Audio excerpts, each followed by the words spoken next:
Dyslexic genius here. What I'm going to talk about is restoring or restorations on phonographs.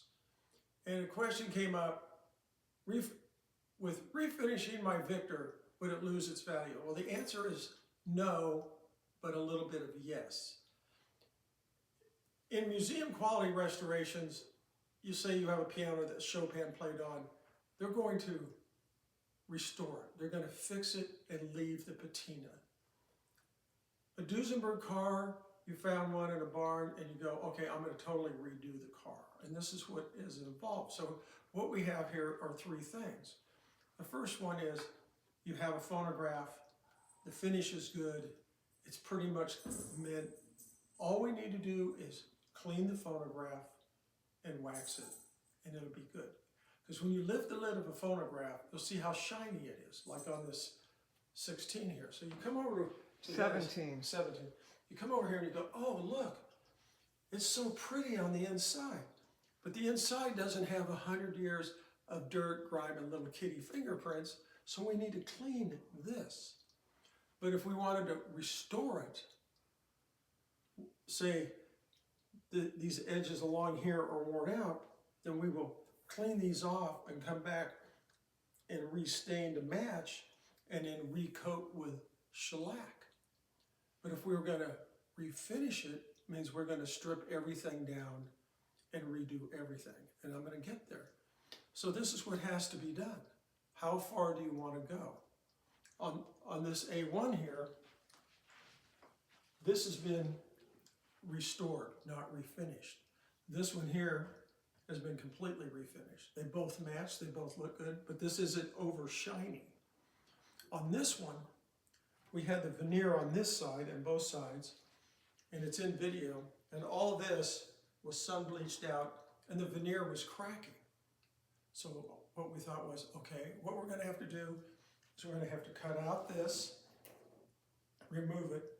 It has poplar wood underneath. We have to smooth that out so when you lay more veneer down, there's no ripples. And then what I had to do was play with mixing the stain, so I matched the stain to the new veneer to this original top that I had cleaned. And then what I had done is had a little piece of extra veneer and I played with the clear coat and the stain till I got it to match. So what I did was I masked everything off and I sprayed this from here down, and then I just feathered over here. So this is original and this has been restored. You look at this Triumph here. We got this Triumph 40 years ago. The horn was in 5 pieces and the cabinet was shot, and so was everything. And this was a total restoration, ground up. This is all done in shellac, repainted everything, we re-nickeled everything. So you get over to the nickel part, and we come over to this Berliner, and we can see this rust here. Well, on Berliners, they have very thin nickel. So what we have is we have this rust, and the rust is like cancer in a car. You'll see cars rusted out. We have to stop that to preserve the restoration. So you look at the Berliner and you go, oh, the finish is in very good condition, so all we have to do is clean it, but we're going to have to re-nickel this, redo this thing because the nickel's worn out. But here's the original nickel. Here's a crank that I've done, and when I put it up to this, they're almost the same shine or sheen or texture. So when you re-nickel, I get them back and they're almost a gray, so you can polish it out to a light sheen or a high sheen compared to go with whatever other nickel that is in good condition on the machine. And this is what has to be done on restorations and that you do. So you go over here to this Vic 2, and this one's shot. The finish is totally shot. So I'll lean down, and you can see here where it's all missing. The finish is off. It's off on this side, on the back, and then we can see this darkening of the finish. Well, this was in a basement, humidity, mold, and it just tears them up. So to refinish this, you're going to have to take all the corner columns off, take the top piece off, take the bottom piece off. You're gonna have to separate everything, strip it down, and then come back. And then you're gonna have to play. What I do is I sand down in here, and I'll test pieces to get to the finish that will work. When you take off, usually when you take off the escutcheon right here, and you can see how it's soaked in, but this was a light oak that they did these in. So you have to match that.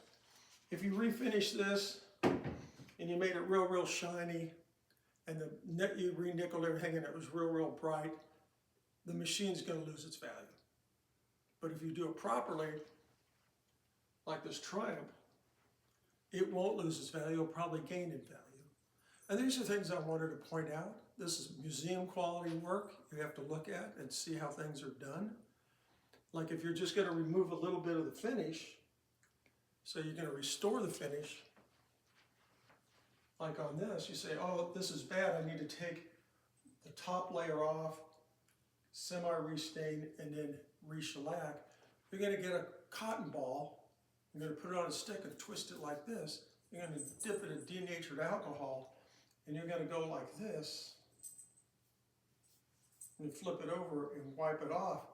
So you save the patina, but you're only taking the shellac off, and you'll come back and mix this. And you might have to play with clear and amber shellac to get to the finish you want to match the other sides.